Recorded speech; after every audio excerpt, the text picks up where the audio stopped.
Hey, what's going on, everybody? I'm your boy, Retro Bliss, and you are on Retro Bliss Rewind. Welcome to the show. Welcome to everybody from Mike's Gaming Gala. If you're watching from there, we are simulcasting on his channel as well. And speaking of Mike from Mike's Gaming Gala, we're going to put him on stage, and we're going to have Brian from BD Retro Mods. We're going to have a very interesting topic tonight. We're going to talk about the Atari Jaguar. How do you say it, Brian? I'm just going to call it the Jag tonight. That's all. I'm just going to call it Jag because I have a feeling that I'll say it right, and then at some point through, I'll say it differently, and I'll say it differently yet again. So yes, the only thing, I mean, if you're British, you could call it the Jaguar. We call it the Jaguar. It is just not the Jaguar. It is not a Jaguar. Jaguar. Yeah, two syllables, right? So, all right. So anyway, I'm fairly new to the Jaguar as far as like the games. I don't have one. He gives me crap. And what did he just do? I said Jaguar. I said Jaguar. No, you did not. No, you didn't. All right. But anyway, I have been playing games on the channel leading up to the show, and the games are very interesting, I must say. I don't, They're hit and miss for sure. Yeah, I was out of the loop by the time it came out. By the time the Jag came out, I was totally out of the loop because by that time I was into PC gaming. I was married with kids, and the PC gaming was where my head was at the time. So you guys know much more about that. So what's the history behind the Jag? Tell us a little bit about that. Yeah. So, just going to hit on some key points on it because we're going to show a lot of stuff and discuss things. But, the thing is that in Atari fashion, I mean, Atari wasn't the company that actually designed this console. It was Flare Technology because they were working on ways to make a cost-effective console that was superior to the Sega Genesis and Super Nintendo, which they started that development in the early 90s. Atari liked what they were doing, so they started funding them under the company called Flare 2. And they were working on two consoles for Atari at the same time. So they were working on a 32-bit console, which was the Panther, and also the Jaguar. That with that, a 64-bit console. Yes, that was a 64-bit.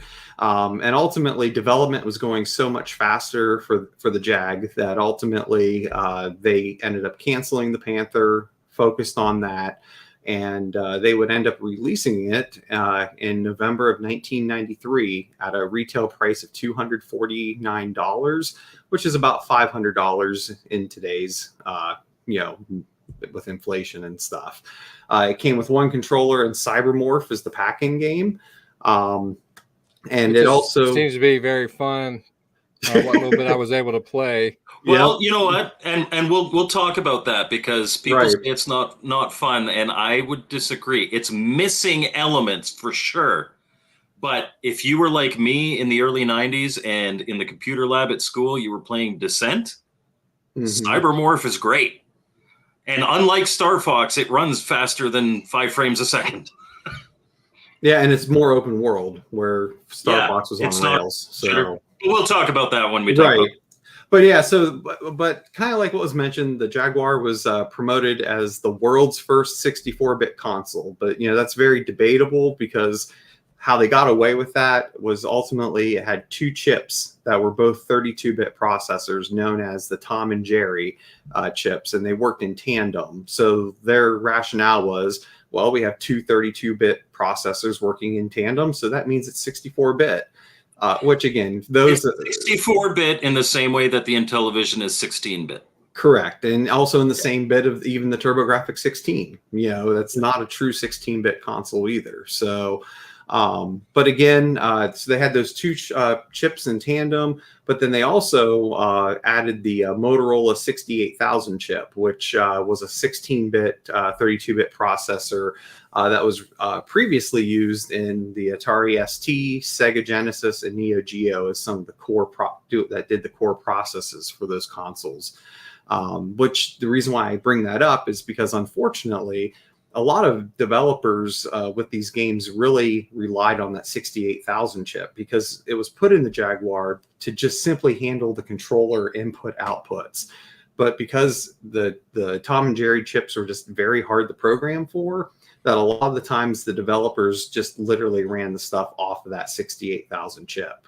Which foreshadowing a big reason why this system failed. Exactly. So again, that's it was a hard system the program for, and with that, third party support, unfortunately was very limited with it. They had a big marketing campaign. I'm sure a lot of us that grew up during that time, remember seeing all those, do the math, and all those magazine ads where, again, just they really hit the 64-bit thing hard to try to get people. The one thing you cannot blame them for. Everybody at school wanted one. The marketing campaign was fantastic. It was. They didn't sell many, but the marketing campaign was fantastic. Yeah, correct. And they didn't, because at the end of the day, even with that big campaign, it struggled from the get-go. Like, games were slowly getting released. So again, you got to remember, this came out in November of '93. By the end of 1994, they only had 17 games available. And you also have to look at it that the Genesis came out in '89, the Super Nintendo came out in 90, 91. Yep. And so really it wasn't a matter of, their lifespan's almost over. They were halfway through. Yeah, they were halfway in. They had such a market presence. You kids going home and being like, "Oh, can I get this new system?" No, we bought you that last year. Right. Yeah, without a doubt. And with that, they would go ahead and drop the price of the Jaguar in early 1995 by $100 to like $149 to try and be competitive, but that still didn't help them with their sales. And they would then add the Jaguar CD. I'm just doing some porn while you're talking. Yes. Still in the shrink wrap. Look at that. Nice. But yeah, so then, again, to try to stay with the competitiveness, because at this point you had the Sega CD, different things like that. So then the Jaguar released their own CD add-on, in September of '95 for $149. You're talking too fast. You're talking too fast. Here we go. Oh, okay. There you go. but also that quickly failed because, again, there was already such a low user base for the Atari Jaguar, and with this being released near the end of the console's lifespan, it only had 13 games commercially made for it, and it was discontinued pretty quickly. But it's definitely a high value collector's item nowadays. That's for sure. I would love to have one, but I can't make myself spend the money for the toilet bowl for the console. So the toilet. I would like to point out before we get much further that I am going to look so baller on this episode. I've got pretty much everything for the Jaguar complete in box. But I would like to point out I am not wealthy. I live paycheck to paycheck like everybody else in this economy. I bought this stuff at the prices that it was 15, 20 years ago. Yep. And what I paid for everything that I'm going to show you would probably buy me this nowadays. Mm-hmm. Yep. Yeah. No, unfortunately nowadays it's very expensive to collect and buy the Jaguar. I mean, loose consoles anymore somewhere around $400 or $500. The CD add-on loose is like $1,000 easy, and even a lot of the games that we're going to show, they're not going down, they just keep going up. So but yeah, so like I said, the CD add-on didn't last long. It got discontinued pretty quickly. And then ultimately, Atari would stop development and manufacturing of the Jaguar in November of '95, but would continue trying to sell its excess stock throughout 1996. And during that 3-year window, ultimately, of the Jaguar, there was only 50 commercial games released for the console and 13 games commercially released for the CD add-on. And then 6 of them, out of the 50, 6 of those wouldn't even come out until after the console was already discontinued. This is one of them. Yep. Air Cars, I think Breakout 2000 was another one that came out later, I believe. Yep, gotta get it in the pile. Yep. But yeah, so that's an interesting game, by the way. I played that a little bit. It is. Towers 2. I didn't bring Towers 2 over here, but Towers 2 is another one. Yep. But then, like I said, the thing is the crazy part is like during that span of the about 3 years, and again, this number is debatable on the internet, but because again, you can't get an exact number, but it's believed that during the commercial time of the Atari Jaguar that there was only 150,000 to 250,000 sold worldwide. So it was a very low amount. And that's honestly why, like Mike was showing, like for the longest time here, probably until about just 10 years ago is when it probably started to fade out, was that you could buy this stuff brand new in box because there was so much excess stock that like places like Best Electronics and things like that would just have an endless supply because they made so many of them and they just could not get rid of them no matter how hard they tried. So when you talk about sales, that's sales during its lifetime. Many more were made. There are many more than that out there. But it was the last gasp of a dying company, and they could not put what they needed to put behind it. It had programming issues, like you mentioned. Not programming issues, it was just difficult to program for. So shortcuts were taken. You get a lot of, I don't think I brought Trevor McFur out here because Trevor McFur is absolute garbage. You had games that just didn't have any music or barely had any sound effects or didn't take advantage at all of how powerful the system was for 1993 and 1994. And it died a very quick death. Right. Before we move on, we have a question by Guitar Geo that actually I think is a very good question. Can I say one thing first? Jet Screamer, it's not as bad as this. Or sorry, Starry Bear. Starry Bear is saying that Blue Lightning is terrible for the Jag. And yes, it is, but it is not as bad as this. Highlander is so bad. So when it comes to the licenses, sorry, Phil. You said we had a question. That's okay. Brian's addressing it. Yeah. So when you say about the licenses, I think they actually own a decent amount of them. Obviously, some like Alien versus Predator, they wouldn't be able to re-release that unless they get some arrangement made. But and not that you would want this game, but you probably couldn't get White Men Can't Jump because again, they're not going to have the license to do it. But many of the games that were released by Atari, for the most part, not all, were actually owned by Atari. So Breakout, Tempest. Yeah. So I'm trying to think because like Atari didn't own Syndicate. I really like Syndicate. Atari didn't own Cannon Fodder. Alien versus Predator, obviously not. Raiden, no. Wolfenstein 3D, no. All my favorite games for the Jag, Atari doesn't really, well, with the exception of Tempest and Breakout. Both of those are very good. But yeah, as we go through I think there's, like I'd say about a third, a fourth of the library they could probably do without a problem. And then from there, they would have to try to go back and get some license agreements. And I think for some of them, it probably wouldn't be that hard to do. I mean, but obviously the biggest game, Alien versus Predator, I just don't know if they could get that one back. I mean, I hear, so yes, you'd probably call that the biggest game. I think though that one that Tempest 2000 by sure, yeah. This definitely competes. Without a doubt. I don't know if I'd even go so far as to say that though that this is my favorite Jaguar game, like Intellivision Gamers asking. There are actually I think it's mine. At least what little bit I've played, though. I've got some games here that I really, really like. It's right up there for sure. What about you guys? I got to think of a little bit. What are your favorite games for the Jag? I know you've got limited experience, Phil.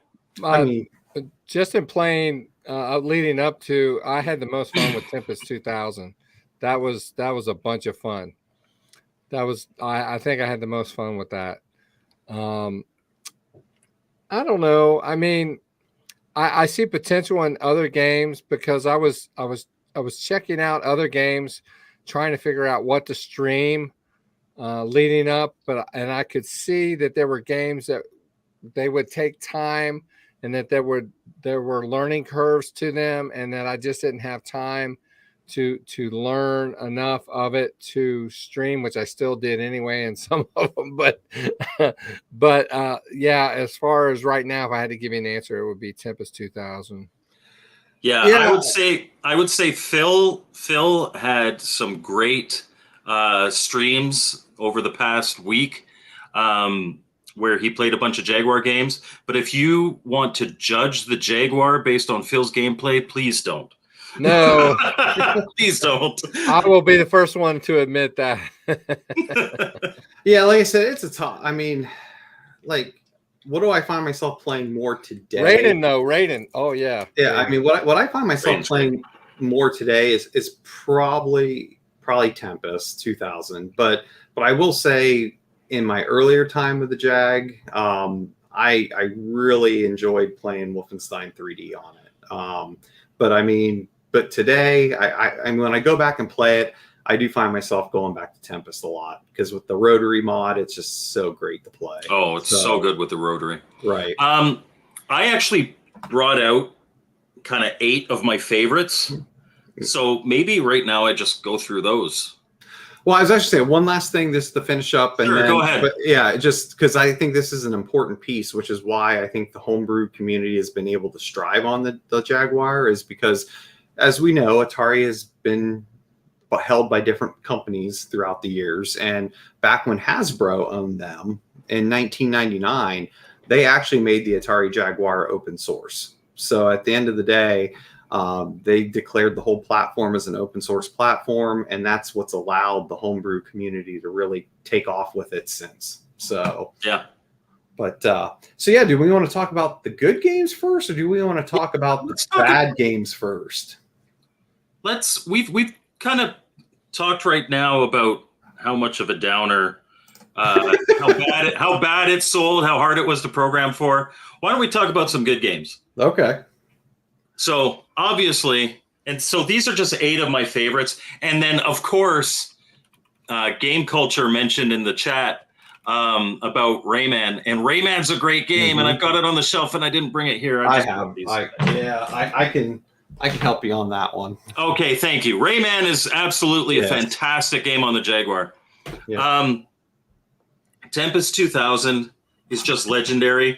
I think this is better than Tempest 4000. Oh, I think this is the best version of Tempest ever made, and like with a rotary controller, which I know Brian makes, but you get a rotary controller, and so good. So that's one. Cannon Fodder. Yes. I love this game. This is a real-time strategy game. Which I love real-time strategy games. It's just so well done. There is a learning curve to it, but I love Cannon Fodder. Really, really good game. Let's go. So another iconic one, Alien versus Predator. The only one that I actually have in one of those little plastic cases. The one thing I'll mention about this, when Phil was playing it today, there were comments in his chat. Oh, there aren't enough bad guys, there aren't enough whatever, and all this stuff. There are no fewer bad guys in the first stages of Alien versus Predator than there are in Doom. But what's the big difference? The big difference is that in Doom, you start it and you hear that like it gets your blood pumping, it gets all this. this is an amazing game, just with like no music. If this had music, I would like this probably just as much as Doom, if not more. But and Phil also only played as a Marine. It's really fun playing as the alien in Aliens versus Predators. This is a late release, very late release. Breakout 2000. So you can see on the back here, like it's got like your regular cutesy Breakout, and then it has all this 3D Breakout stuff. It's not the best version of Breakout out there. There are versions of Breakout on the PC. That new one that was supposed to come out on Amico, it's I think a Steam game now. That version of Breakout's awesome. That actually might be my favorite. But that is a solid game. Here's a game that I played on the PC. I'd like to clarify, I never had a Jaguar as a kid. I was one of those kids. I was like, please, can I have a Jaguar? And my parents were like, no. And I didn't know anybody that successfully convinced their parents to buy a Jaguar.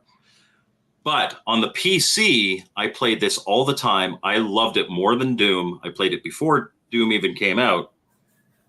Wolfenstein 3D.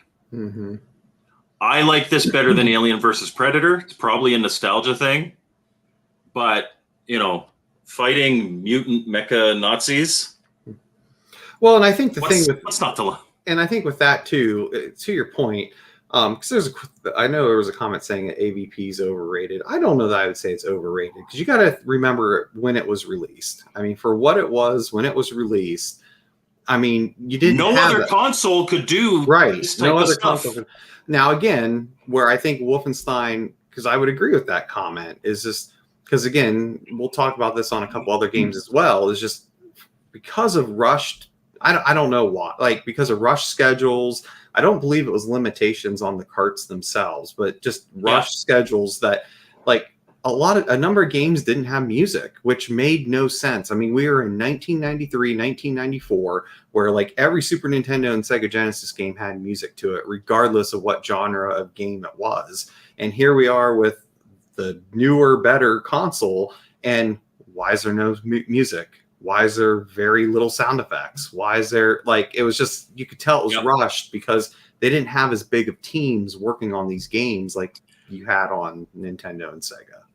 And we'll get to the controllers later, but for games like Wolfenstein 3D and Alien vs. Predator, being able to select your weapons with this was actually pretty nice. As far as keyboard controllers go, I agree that keyboard controllers are not the way to go, but this is the nicest one. If somebody made, you know, one of these that worked on the ColecoVision, I'd be happy with it. One of these that worked on the Intellivision, I'd be happy with it. It's got your access to all your buttons there, and it is good for some games. And who on the shelf wouldn't want, like, you're kicking a Nazi in the face? Let's go. Let's go.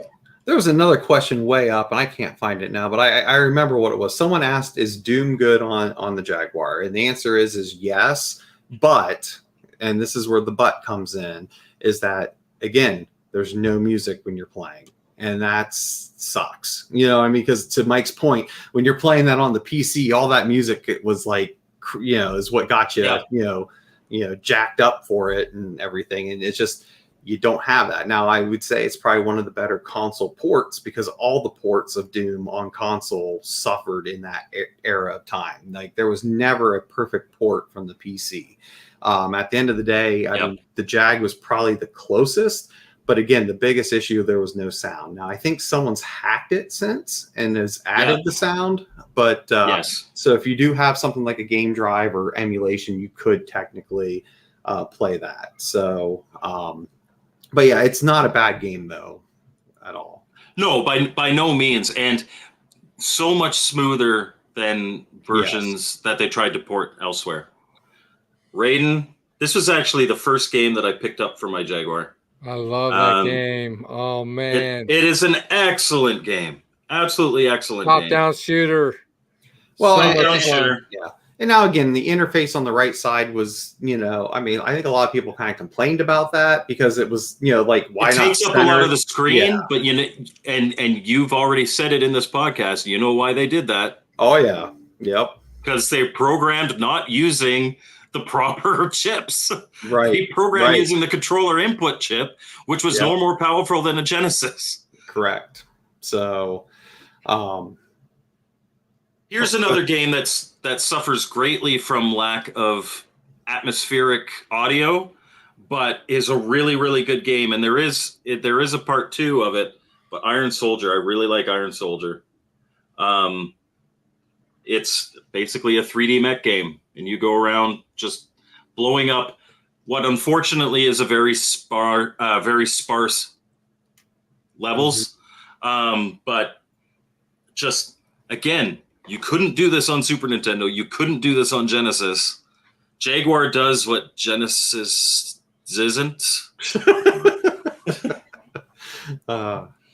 And then the last one that I brought out just of my favorites, I love this one. And Phil, if you are a fan of the real-time strategies and the cannon fodder type games, you have to play this one.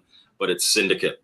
Syndicate, okay, I'll look into Syndicate is a fantastic game. You control like a little squad of guys and you're executing missions. Really, really good game. So those are some of my favorites. Yes, which goes to show too, because the Atari Jaguar only had 50 carts released, I think 13 CD games. The fact that I have 8 here that I could call my favorites, and then people mentioning stuff in chat, I'm like, oh yeah, that too. A decent percentage of the library is not bad. A lot of people, like, if you have never played the Jaguar, please do not listen to ignorant YouTubers that are all telling you that it's bad. Unless you've tried it, just keep your bloody mouth shut. It's a great console. It failed. It has its issues, but it is absolutely worth playing. And that's why it's so collectible now. And I completely agree with that, because unfortunately, I think a lot of the bad stigma comes from a lot of those initially released games that are just either unfinished or broken. And we'll talk about those more later, like kind of games to stay away from. But so yeah, so not to duplicate ones Mike did. So I'm just going through here real quick. So some other ones to mention that I think are great is again Rayman. I mean, because this is the game. I mean, keep in mind they made this game for the Jaguar first. It was only because of the sales being so not great for the console that they eventually ported it to the PlayStation, and then I also think the Sega Saturn. But I will say that this is by far, I think, a much better version. And if I am going to play Rayman, I always prefer to play this one over the PlayStation or Saturn. Because it was designed specifically for the Jaguar. Correct. I mean, it's just a beautiful game and runs so smooth.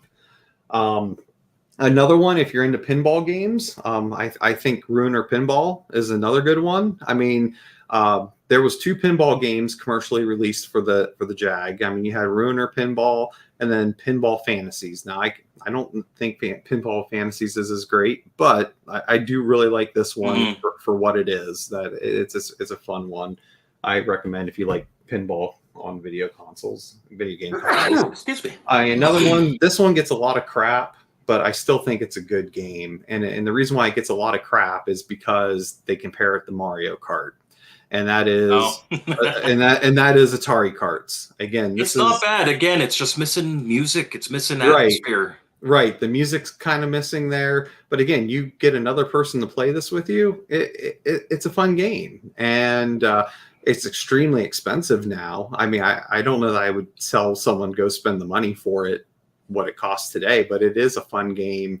Again, if you can experience it on other methods. Another one that I like, I thought they did a good job with, is Zool 2. I like this one. I almost brought that one out. But yeah, I think this is another one that's definitely worth a play on the console. And then a couple others here that I have that are not in box. Now, again, if you don't like this genre, you're not going to like this game. But like if you like Lemmings, I definitely recommend Evolution Dino Dudes. I mean, it's a very, very well done game that plays nearly identical to Lemmings. So I loved Lemmings so much. Dino Dudes is a good game. Yeah. I mean, at the end of the day, if you hate Lemmings, you're going to hate this game. But but again, another good one there. This one kind of surprised me a little bit. I'm not even going to try to pronounce the first part of it, but ultimately, skiing and snowboarding. That this one actually isn't that bad. Like, there's some other games in this style that were not good on the console, but like this one is actually a pretty decent game to play, and it's not overly expensive either. So, do you have a box for that one? Because that's one I'm missing. I do not. Oh no, I do not have a box. I only collect boxed Jaguar, which is like hurting myself on purpose. Right, and I think I got like 2 more here. Kind of like Mike, I got all my stuff spread out everywhere here. But then Defender 2000, I think is good. I mean, yep. And it's kind of nice because they kind of give you 2 different modes. Kind of like the original style and then the enhanced Defender 2000, kind of like what they did with Tempest 2000. So, and with Breakout 2000, right? Like the whole, yeah. This one, I'm not going to say it's like amazing, but for what it is, it's still good. And especially when you keep in mind, this game was designed for a VR headset that never happened. And that would be Missile Command 3D. That, again, it takes a little while to get used to, but like once you actually start playing it, it's not bad. And someone mentioned that in the chat earlier. And I think the last one I have that I would recommend, again, you could play this on pretty much every console. You could technically have done that with Zool 2 as well, but I do like Pitfall on the Jaguar. I do like, I think it was a good port of it. So those would be my games I would recommend trying to pick up for the Jaguar in some fashion. Yeah, the cartridge ones anyway. Yes, for cartridge. I don't even talk about CD because there's only maybe 2. I mean, Baldies and I guess if you like Primal Rage, I mean, I guess it is the most definitive version of the ports during that time. But yes, those would count too. I mean, they're great. Yeah, those are good. Baldies, like you said, is great. There is a cart version of this. I like this game. It's better than Cybermore. Game. It's got, because you're actually in the cockpit. Mm-hmm. Hover Strike is a good game. It's a very expensive game, unfortunately. Yeah, the cart version's a lot cheaper if you had to choose one over the other. Myst, that's the demo disc. Myst on the Jaguar is okay.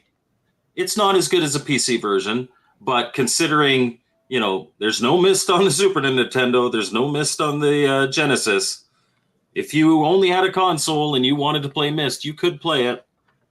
VidGrid is neat. It's not really a game, but it's neat. Blue Lightning sucks. Blue Lightning wishes it was Top Gun, but it isn't. Afterburner, not even. Or close. Afterburner.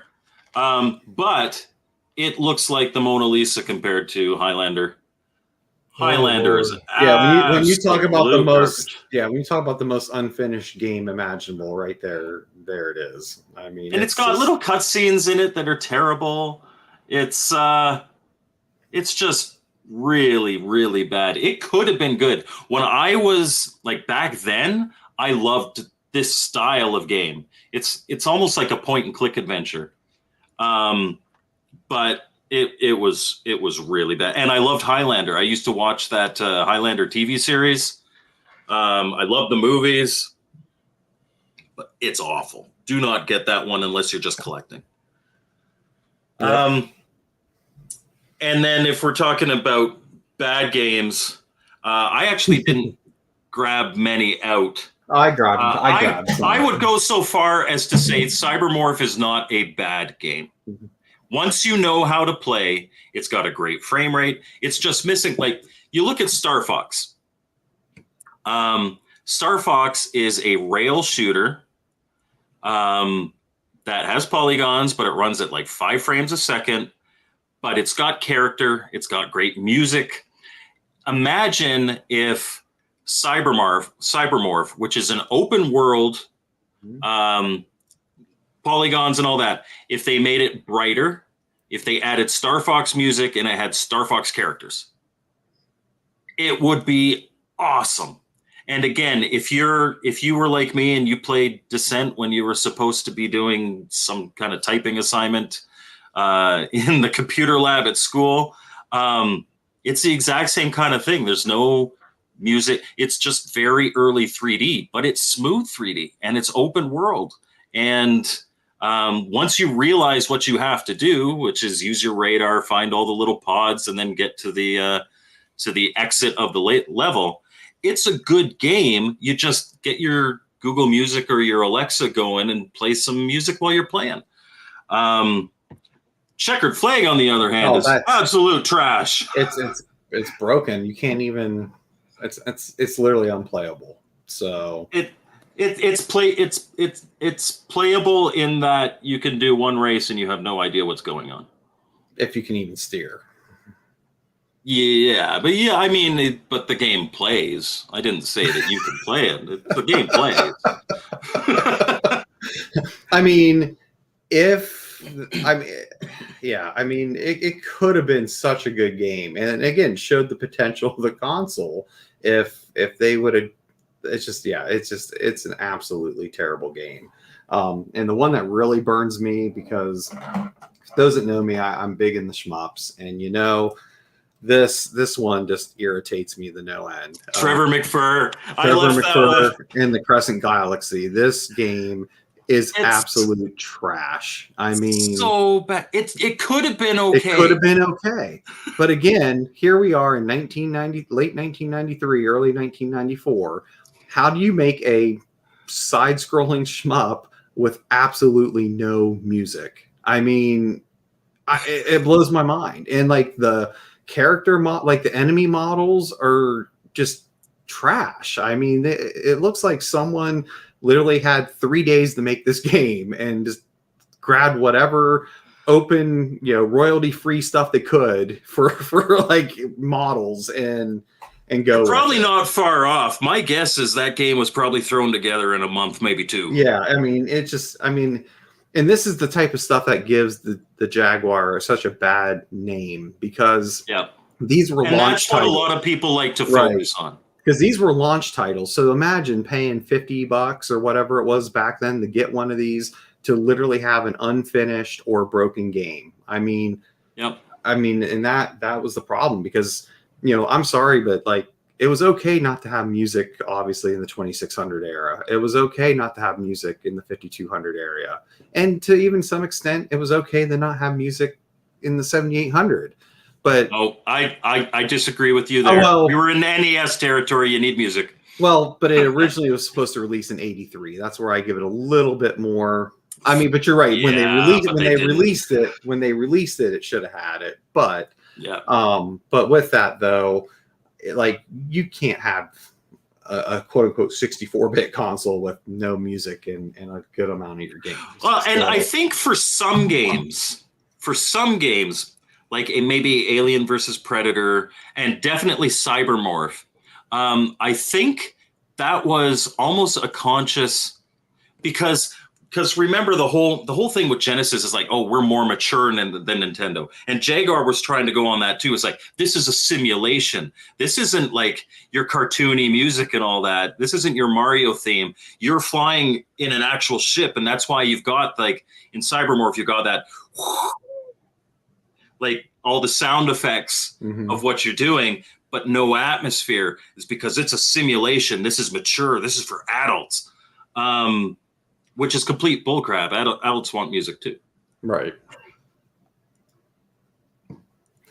So, did you have any other ones? Because I got a couple more of the bad ones. If we're staying on bad ones, I've got some neat oddities to show, but not bad ones. You can continue with bad ones. Yeah, and again, well, unless you want a bad homebrew. Oh yeah. But no, I would say a couple other ones. And again, I mean, some people might like these, but I just could not get into these at all. And I would say most fighting games on the Jag was just bad. And especially, I'm just going to throw them both up. Kasumi Ninja and Ultra Vortex. I mean, they tried so hard to be like Mortal Kombat, and they just did not do it. You know what one I found even worse, and I found it so bad that I sold my loose copy and kept the sealed one because I knew I'd never play it again. You might be able to guess. Do you know which one I'm talking about? Double Dragon 5? Bruce Lee. That was my second guess. Bruce Lee was my second. That was my second. Bad. There are people who love it, but I suck at fighting games to begin with. And just Bruce Lee is so hard. Like, I can't pass the first guy. I think I passed him once, and I don't want to play that game anymore. Right. And the next comment, Phil, if you absolutely, there are definitely some games that are great examples of where music doesn't belong, and but Cybermorph needed music. Yeah. Trevor McFur needed music and graphics and gameplay. But then the last one I'll show, that's just, I think it was bad, and especially when you had NBA Jam for the because actually that was another good one for the Jag. That was a good one. NBA Jam. I just don't have that one up here to show, but so when you had NBA Jam, like, this was just bad. Like, this, I could not. White man can't jump. I could not. I didn't think it was that bad. I mean, I could have NBA Jam. I mean, if it says anything, mine is still sealed with the Team Tap inside it. So it's not like I'm dying to play this one. But yeah, those would be some of the ones I recommend, just especially if you're trying to buy carts, because again, a lot of these carts anymore are not cheap. I mean, even some of these quote unquote bad ones could still cost you anywhere from, depending on if you're going loose or in box. Oh, you know what? Crap. I got one more bad one. I can't believe I almost forgot this. Can't believe it. Because you want to talk about keeping it sealed right here. It's crap. It is absolute crap. I mean, would you rather play that or Checkered Flag? I don't know. I think they're both unplayable because, on the back of the box here, it claims there's 15 chapters. I think there's only one, because good luck getting through the first level of this freaking game. I mean, and the thing is like, as we know, I'm a little more sympathetic. I mean, I'm a little more sympathetic to Bubsy. Like, I'm not saying they're great games, but they were okay. This is not good. Do not spend the money on this, please. I'm just telling you right now. I guess if you're going for a complete set, you have no choice. But yeah, if you've won the lottery and you're going for a complete set. Yeah, I mean, but at the end of the day, there's a reason why this one is still sealed, and it is not going to get unsealed because it is just so unforgiving. That's like so brutal. One of the only games you'd be okay with getting that stupid WADA certification, because you're never opening it. Right. I mean, yeah. Yeah. Sorry. Go ahead. No, you're good. So, so I guess the other thing just to kind of talk about quick is this. Maybe just the controller itself. Can we talk about one more game? Yeah, sure. Just an example of after the Jaguar was discontinued, there were some games that came out for it. They were highly unorthodox. They were really unprofessional. You literally had black and white overlays with a black and white. Like, it's still glossy, I guess, but it feels photocopied almost. Like, you look at the inside of the release there. This one here is actually the 2010 re-release of it. It's number 63 of 100. But they really, it was just any way they could sell it. A lot of them were mail order. You couldn't get them in stores. But funny enough, air cars ain't bad. It's, again, kind of like that hover strike style. You got the little HUD and you fly around a rather sparse 3D environment and blow stuff up with very little audio. But, the games were coming out, and this is kind of the latest game that I have for my collection, and so it's an oddity in that way, just to show. Cool. Yeah. Oh, You missed one. And there's a whole bunch of demos. I have one demo cart. This is a demo of a game called Native. It is incomplete. It isn't very good, but there are a lot of demos that were going to be made for the Jaguar and just never made it. Mm-hmm. Yeah, because I think Poe asked the question, what was the third party like for the Jag? Like good third party, was it still killed by Nintendo during the NA?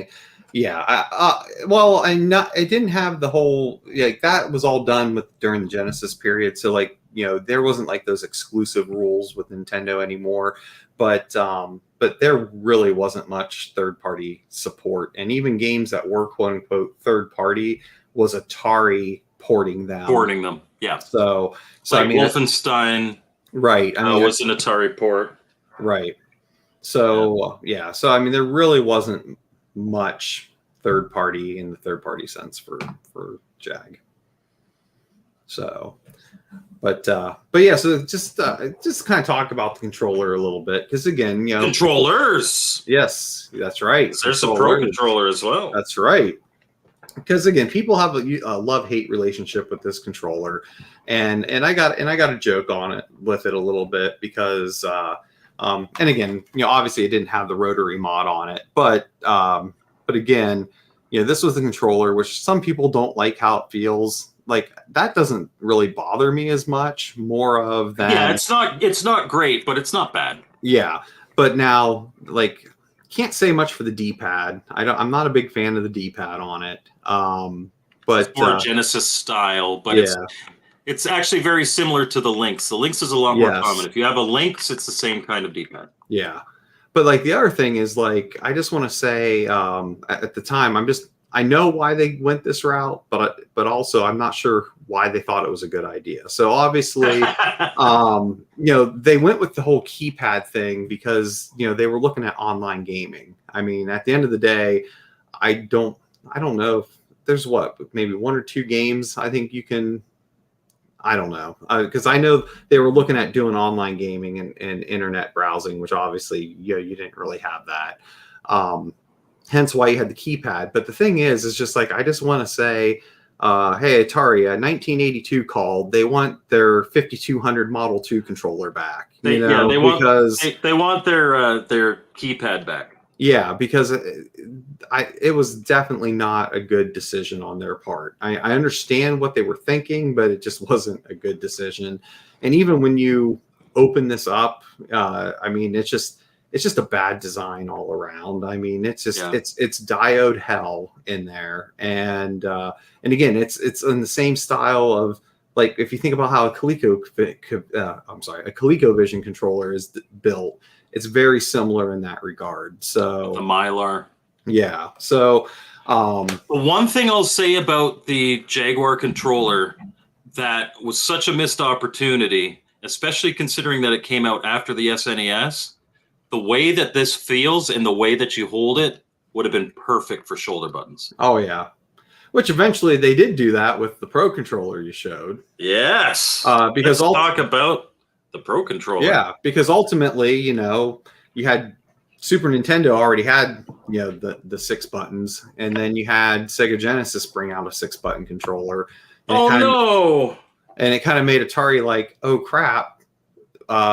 We don't have a 6-button controller, and fighting games really don't work great with a 3-button. I could have gotten free game cartridges. I never did.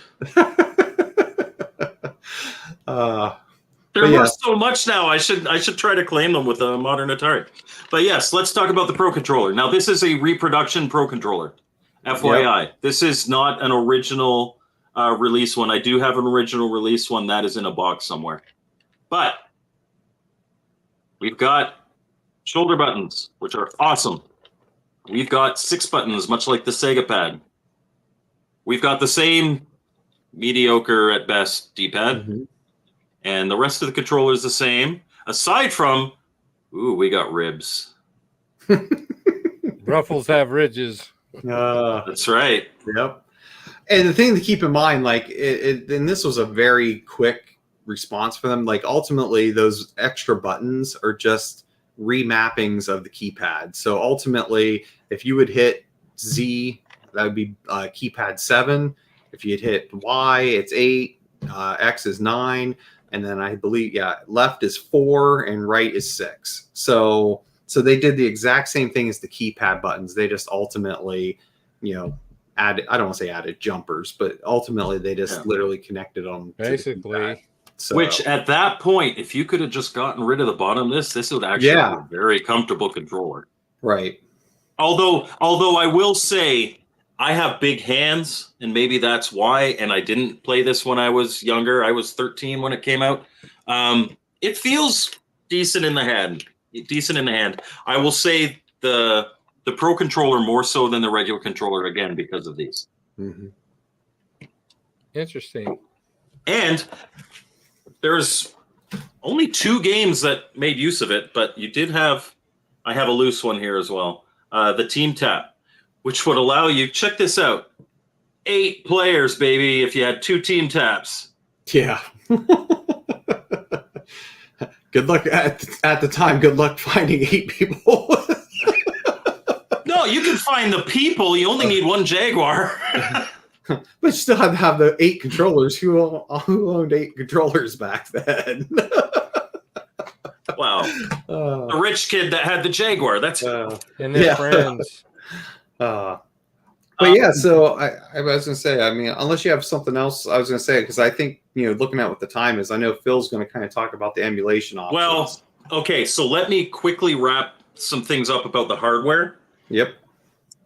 The Jaguar is an RF system, which sucks. It's 64-bit.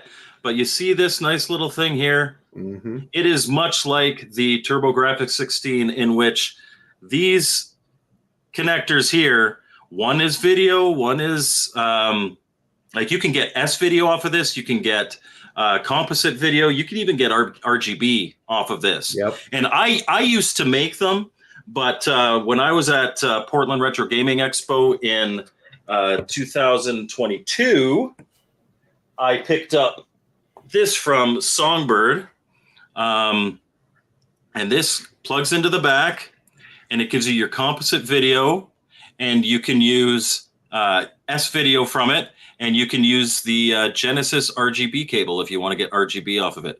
And this does not require power.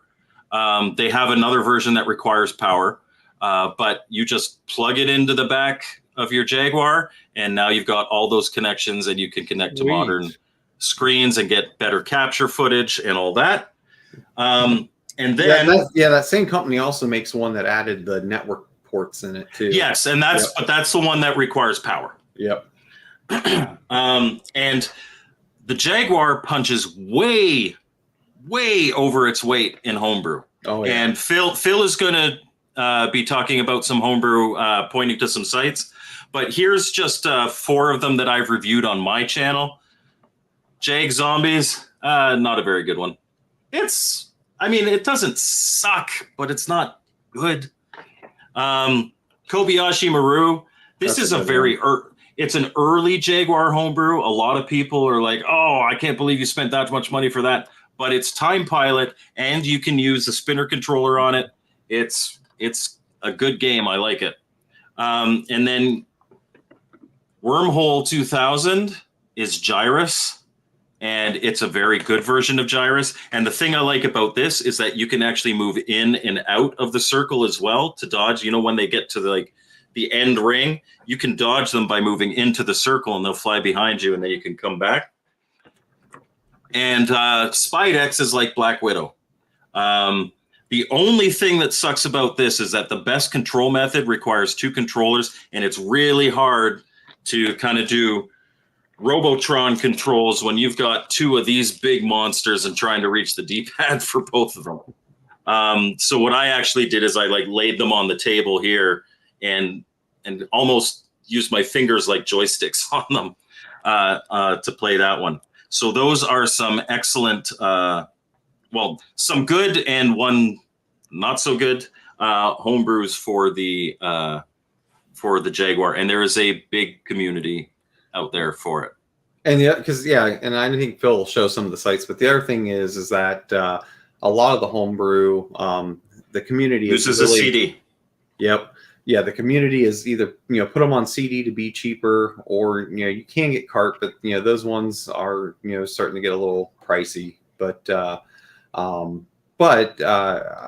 I just lost my train of thought. Oh yeah. So a lot of homebrews have actually ported some of the popular Atari ST games, because if you remember in the beginning of the episode here, because of that Motorola 68,000 chip in there, they're able to literally do straight ports of the Atari ST. So you got a lot of the popular ST games that are available for download that you can play on, a game drive or through other emulation purposes. So I'll answer True Seed's question there for me.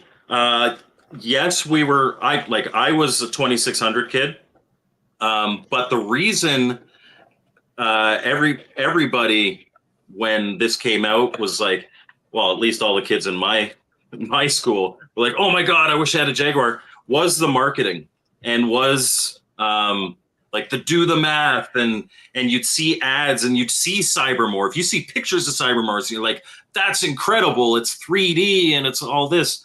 It wasn't the Atari brand. Like, I never cared about the 7800 because it was not the NES, and we got an NES, and it was like, yes. So it wasn't necessarily the Atari brand. The Atari brand, obviously, most kids my age were very familiar with, but that's not the reason that I was interested in the Jaguar. Yeah, I mean, for me, like my first console was just in Television 2 until I finally got my own which was my parents' console, and then eventually I got my own, which was an NES. Now with Atari, I played a lot of Atari at my aunt's house, so I got my Atari fix there. Eventually I got that Atari to be able to play, later on through things. But for me, like I said, I didn't even know if, I knew nothing about a 5200 or 7800 at that point. But I was so intrigued over a Lynx, and I never could get one growing up. When you saw, again, the ads and the games, and I mean, whoa, an arcade version of Ninja Gaiden on it. Dang, I really need a Lynx, but I never got one. So then you kind of had, again, this advertising then with the Jag, which, again, at that point, I never owned one, but again, it was one of those man, I really wish I could have had one. And then it was just one of those things where I got, I guess, fortunate. I mean, I got it when the console was starting to get a little more expensive, but the games were still really, really cheap for it. So I think when I got mine, I think I could get a complete in box. I think I paid about $300 for a complete in box Jaguar at the time. And then the games I was able to get off Best Electronics at the time for dirt cheap. They were running $10-15 a pop, so, but again, that's not the case anymore today, which is why emulation may be an option for you, which, yeah. If you're interested in the Jaguar and you just want to try it out, Phil is your man here. He's going to tell us all about it. All right. Well, I do have a few things. While we were in the chat, somebody brought something to my attention I actually still know nothing about. Apparently there was a Jaguar infomercial. Were you guys aware of this? Yes. Okay. It is a half hour long. We're not going to go into that, but I'm going to bring the screen up just briefly. It was very 90s. Yeah. Yes. And I'm just going to kind of, hold on a minute. Play just a little bit. There's not going to, there'll be no sound. What if I told you that games and do the math? Yeah. Do the math. Do the math. He's saying, he's telling the guy, do the math. 16-bit. And there's your budget wonder years, Fred Savage.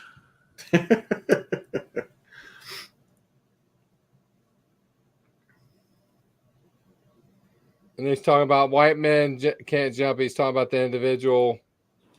It's kind of cheesy, but anyway, what I'm going to do is I'm going to put a link to the video in the description. It is funny. It's worth watching. Yeah, I had no idea that this was even a thing. So I appreciate whoever. I can't remember who brought this to Jet Screamer, I think. Yeah. Okay. Thank you for that. All right. So first, what I'm going to do is I'm going to talk about the emulators, and really, for Windows, there's really only one that I'm going to recommend, and it's called the Big P emulator. And every time I hear that, I think of Poe because he said he had to take a big P. So just call it the Big Pimu. Okay, but this is what I used this week to stream with, and it once you learn how to use it, it played great. My controller, I just used a Logitech F310 USB controller with it, and I'm sure an Xbox controller, whatever you have on your PC, will work just fine. And the games that I played controlled fine. I didn't play good, but the games themselves were just fine. So where did you learn to fly? Exactly. So and the key point with this emulator, keep in mind, because not many could say this, but I mean it claims 100% compatibility. So I mean that's a big deal. I mean, to be able to get an emulation be 100%, I mean that's something. Yeah. Like I said, everything I brought up, I had no crashes or issues at all, which I can't say with every emulator that I use. So, okay. Now for Mac, really the only other one for Mac is called Virtual Jaguar. So I don't have personal knowledge of this, but if you're looking to emulate on a Mac, I would look into this one based on my research. I didn't get a chance to test this one out prior to the stream, but there aren't many. There were only two that I saw, and one claimed that it was written specifically for Tempest 2000. So that didn't really give me much confidence in it. So, but this one, it's had a number of releases, and it's released. It works with OS X. So this was what I would recommend if you're emulating for Mac. I normally recommend OpenEMU for pretty much anything for emulation, but OpenEMU will not emulate anything for a Jag, unfortunately. It just will not. So, but the last thing that I do want to share with you, though, is homebrews. Now, I'm not going to share a lot of sites with you. I'm just going to share with you this one page, but this one has many games. And this is from Atari Age. And there is a long list here of homebrew games that you can download, many of which that I had looked into playing this week. And there's some good games there because, again, these are all Atari ST ports. Yeah, yeah. Rampage. So they're not gonna be taking full advantage of the system, but they are. That doesn't make them bad games. No. Moon Patrol, Clax, Joust, Strider. Those are Star Wars. I looked into that. That looked really good. I'm drawn to those two R-Type games. Yep. Mm-hmm. Yeah. Golden Axe, Gauntlet. You passed it. Clax is a good puzzle arcade game. Yeah, I didn't try that one, but I like Clax. And then Bubble Bobble Arcade. I did try that one, and actually that looks very close to the arcade version.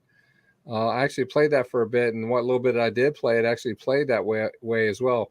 Alien Syndrome, that it looks a little different, but it plays pretty neat. And then I played a little bit of 1943 today. So this will keep you busy as far as homebrews are concerned. Phil played a very little bit of 1943. Yeah, not very well. That's like 5 lanes. You guys make fun of me all the time. But yeah, like I said, we were particularly vicious today. I'm sorry for that, Phil. You're vicious every day, Mike. I still love you, bro. But yeah, like I said, though, these are all the ST ports. But then there's also other homebrew games from like Songbird Productions. Atari Age has a number of physical ones that are good as well. And Songbird Productions actually owns the rights to a lot of original titles, particularly the late titles. So they have made what are official re-releases of some of those harder to find games. So if you do have a Jaguar and you do want to get into homebrew, Songbird is 100% a great place to start. Okay, well there you go. I've blown my wad, guys. That's it. So this is a family show, and you blew your wad on it? Yep, that's it. All right, I know. Stop. Dirty old man to my right here. Yeah. All right. Well, but yeah, like I said, I think the key though, with why we really wanted to do this episode though, was to chat. This really lets you know that this, even though it was not a success, commercially, it really is a good system. And we also hope that, that this draws attention because, at some point we're really hoping the new Atari will do something with this. That would be awesome.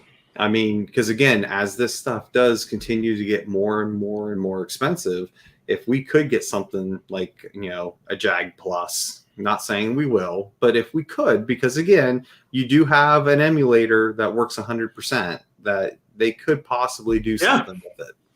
I mean, and they could call it the Jaguar. Yeah.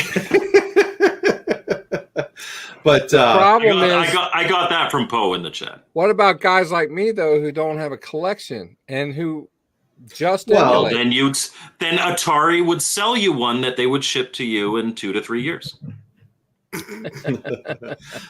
Well, I mean, again, and that's where it comes down to they could probably look to re-release a number of carts, and then again you have that works out really good right now, doesn't it? I no comment on that one. They're shipping out. You know what you would do? You would get a game drive. Yeah. And you would put your ROMs on that, and you'd be able to play them with a real controller on a Jaguar type system. And you know what? You don't even have to add a CD drive. Just have a USB port so you can plug a portable CD drive, and it would read from that. That would be awesome. Yeah. I'll always be able to play whatever I want to play. It's just, Then there's purists like me. Although, wait, I know Operation Shutdown said he's going to be watching this later. By virtue of me having this, I do have something that a hole was drilled in. Yeah, one thing. One thing. One thing. Okay. All right. Well, with that, I think we're going to wrap it up. We've been on here for a little bit, but before we go, we know what we're going to be talking about next week. So we're going to have 8-Bit Millie from Console Moo on the show. If you guys don't know who that is, William has a company called Console Moo. Who distributes, and he also writes games. He writes mainly for the ColecoVision. Am I right? I believe it's for the ColecoVision, but he does distribute games for other programmers as well. And he has like a video game club and all kinds of really high score contests. Yeah. So we're going to have him on the show. And we're going to talk about it. So you guys tune in next week, 8:00 Eastern Standard Time. We'd love to have you. So with that, I think we'll sign off. All right. So appreciate you guys being here. Thanks for tuning in. And I think we had a very informative show talking about the Atari Jaguar. Jaguar! All right, guys. We'll see you guys later. Thanks for hanging out. Bye. Bye.